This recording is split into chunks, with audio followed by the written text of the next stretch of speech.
Se você chegou até aqui é porque deve estar bem curioso para entender melhor o que significa esse tal de ciclo dopaminérgico, qual a importância da dopamina na vida da gente, será que ela é sempre prejudicial? Porque todo mundo está falando sobre isso agora. Bom, fica aí até o final desse vídeo que você vai entender direitinho e principalmente saber como ajudar seu filho aí nesse processo de ciclo dopaminérgico. Olá, o meu nome é Patrícia Taranto, eu sou fonoaudióloga e orientadora familiar e nesse vídeo eu quero falar com você sobre dopamina, sobre ciclo dopaminérgico, sobre o porquê de todo mundo estar falando sobre isso por aí. Bom, primeiro eu quero passar para você uma indicação muito importante de livro e na descrição desse vídeo você encontra o link para adquirir, para poder ter sua leitura aí e entender melhor sobre todo esse processo da dopamina no organismo da gente, como ela é importante. Bom, a indicação do livro é essa daqui e o nome do livro é Dopamina, a Molécula do Desejo. Que título diferente, não é? Pois é, o próprio título já chama a nossa atenção. Poxa, será que a dopamina ela é tão prejudicial assim? Na verdade não. Todo mundo tem dopamina. Dopamina é um neurotransmissor e você já deve ter me ouvido falar um pouquinho sobre o que significa um neurotransmissor. Bom, explicando brevemente aqui, é justamente o neurotransmissor que faz com que o estímulo que chega no neurônio, ele passe para o próximo neurônio. O neurotransmissor, a depender do seu subtipo, ele vai fazer com que essa mensagem dure mais tempo nesse caminho ou fixe mais tempo durante essa transmissão. Então a gente tem diversos neurotransmissores e um deles é a dopamina. Então só para você entender que todo mundo tem dopamina, ela é importante que exista no nosso organismo, mas que ela em grande quantidade pode nos causar sérios problemas e é sobre isso que as pessoas na verdade estão tratando, sobre a dopamina em excesso nesse organismo e principalmente provocado pelo acesso à tela. Aí agora a gente vai entrar de fato no conteúdo desse vídeo, que é te explicar por que isso acontece através da tela. Como o próprio título do livro diz, a molécula do desejo, a dopamina, ela trata de nos incentivar a ir em busca de algo novo. Ela gosta de novidade, ela se motiva e o organismo passa a produzir mais sempre que você está nesse período de busca, né? Então, isso vai acontecer em diversas situações da vida da gente. Muitas vezes para coisas boas. Você empreende sobre algo novo, está abrindo o seu negócio, vai começar um novo curso, né? Enquanto criança, vamos adaptar um pouquinho aqui esse vocabulário, né? Tô querendo um presente novo e tô procurando na loja aquela novidade. Tá chegando o Natal e aquilo vai me animando e eu tô vendo que os presentes estão chegando na árvore, né? Minha mãe falou que eu vou mudar de escola e tá quase chegando o grande dia. Então a dopamina ela vai tratar dessa euforia da gente em busca do novo. Bom, acontece que nos videogames, nos jogos, nos eletrônicos, principalmente pelo celular, mas no notebook, no computador, isso também acontece, tá, gente? É principalmente no celular, porque o celular ele tá mais próximo dos nossos olhos, então esse estímulo ele é mais intenso. E no celular, em geral, o repertório é de intensidade curta. Então fica, como a gente costuma chamar, aquela dosezinha homeopática, aquele pinga-pinga de estímulo, né?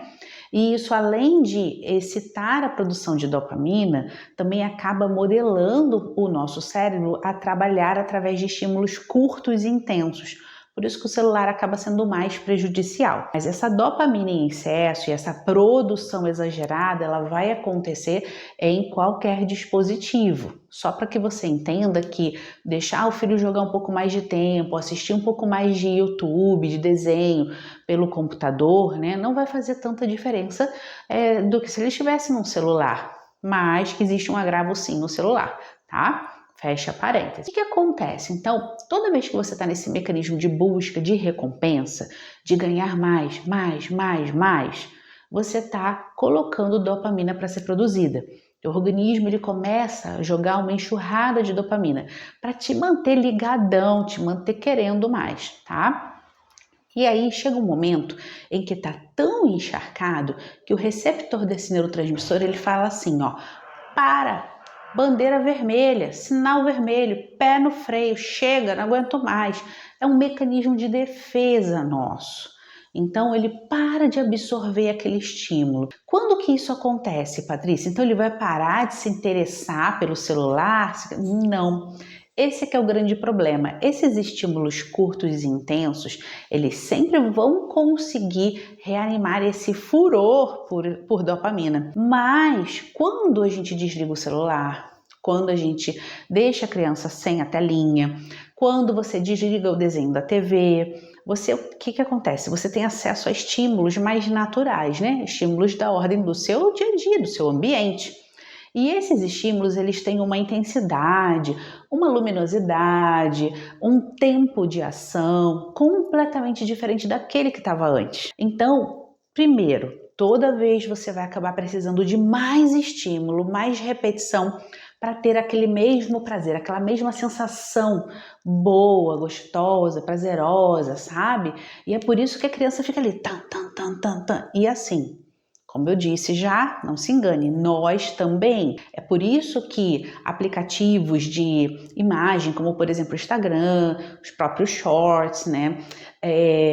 O que mais? TikTok, acabam fazendo tanto efeito de dependência mesmo. Parece que a gente não consegue sair dali, parece que enquanto a gente está ali, o tempo passa e a gente nem percebe. É por conta dessa sensação que faz dentro da gente, né, de prazer, tá? E por quê? Por que vem essa sensação? Por causa dessa enxurrada de dopamina que está sendo jogada ali nos nossos sinapses, né? No nosso espacinho entre um neurônio e o outro para impulsionar esse estímulo, tá? Bom, desliguei, tirei. O que acontece? O estímulo natural do nosso ambiente, por ele ter essas características bem diferentes, a dopamina, quando encontra, né, quando recebe esse estímulo, ele faz assim, ó, cai muito a produção. E aí, um outro problema, a gente começa a achar a vida real um tédio. Você deve reparar que crianças que estão muito acostumadas à tela são crianças mais irritadas, são crianças mais agitadas e são crianças que tendem a se conformar menos com as situações do seu dia a dia. Então, elas se revoltam com mais facilidade, né? Ou elas se entretêm com muito mais dificuldade do que outras crianças. Aquilo é um saco. Isso aqui é muito chato. Acabou de sair do cavalo, tá lá no parque. O que a gente vai fazer agora?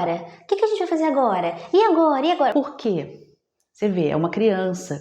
A gente estranha, eu já vi essas situações de perto, com os meus olhos, tá? Ninguém me contou não. Você vê que é uma reação tão espontânea da criança, tão imediata, que você olha assim, observa, gente, ela nem pensou para falar aquilo. Como assim? O que a gente vai fazer agora? O que a gente vai fazer? Como se a nossa vida a gente tivesse que o tempo inteiro estar fazendo algo. Não é assim. E nem nós, nosso metabolismo, nosso cérebro foi feito para funcionar dessa forma. Então, quanto mais você deixa ele acelerado, mais danos, mais prejuízos também você vai trazendo. Enfim, a ideia aqui desse vídeo não é demonizar o uso da tela, da internet, até porque, olha só, nos encontramos por aqui, não é verdade? Faço uso dessas ferramentas para trazer material para vocês, para trazer fonte de estudo para as famílias que me acompanham, para os profissionais que me acompanham. Então, pode sim ser utilizado para boas coisas. A maior questão é, primeiro, dosar o quanto, o tempo de uso e, em segundo lugar, e principalmente, a idade em que está sendo oferecido. Porque cada vez eu vejo crianças mais novas e até bebês com telinha acoplada no carrinho de neném, com telinha no banco de trás do carro.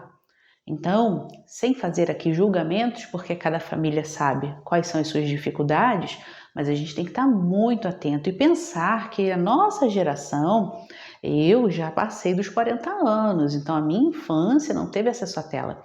Os meus filhos, que já têm mais de 20 anos, eles não tiveram acesso à tela, porque isso não fazia parte do nosso repertório. E a gente sobrevivia. Patrícia, mas a gente tinha outras coisas, mas a gente continua tendo aquelas coisas hoje, só que a gente não faz mais uso. Como, por exemplo, eu saía com vários joguinhos desses de baralho, sabe? Uno, rouba-monte, né? Na minha bolsa, quando a gente ia para um casamento, quando a gente ia jantar fora, eu tinha algo para que meus filhos se entretessem. Se chegava em qualquer restaurante e tinha um kitzinho de giz e uma folhinha já com um desenho para a criança colorir, né? Um passatempo. Você deve lembrar dessa época. Enfim, então tem sim opções para a gente não oferecer tanta tela às crianças e principalmente para crianças tão pequenas. Bom, esse vídeo é um alerta, mas para além disso, uma explicação breve sobre como essa dopamina funciona no nosso organismo, por que ela é importante, temos que ter dopamina, todo mundo tem, mas por que a gente tem que tomar cuidado quando a gente começa a estimular muito esse cérebro a ficar dependente de altas doses de dopamina. E o livro, como indicação muito importante a vocês, vou mostrar mais uma vez aqui a capa do livro, como uma indicação muito importante para vocês de fonte de leitura. Tem um outro livro também que trata sobre dopamina que eu vou deixar na descrição, vou deixar os dois, tá? E aí vocês escolham o que ficar melhor aí para o bolso, para a leitura de vocês. São livros de mais ou menos do mesmo tamanho. Eu gosto muito desse, porque se me foi indicado, eu li esse livro, mas sei que o outro também é muito bom, então vou deixar aqui também outra indicação sobre dopamina. Aproveitem as indicações, tragam aqui nos comentários as dúvidas que vocês têm e também se já leu o livro, qual foi a sua impressão? Isso vai ser bem importante, até para estimular outra pessoa a ler, não é verdade? Bom, se você gostou desse vídeo, não deixe de clicar aqui no joinha, encaminhar para alguém que possa precisar desse conteúdo. Passa lá em cima, ativa o sininho para receber todas as notificações desse canal e não esquece de me seguir nas minhas outras redes sociais. Até a próxima!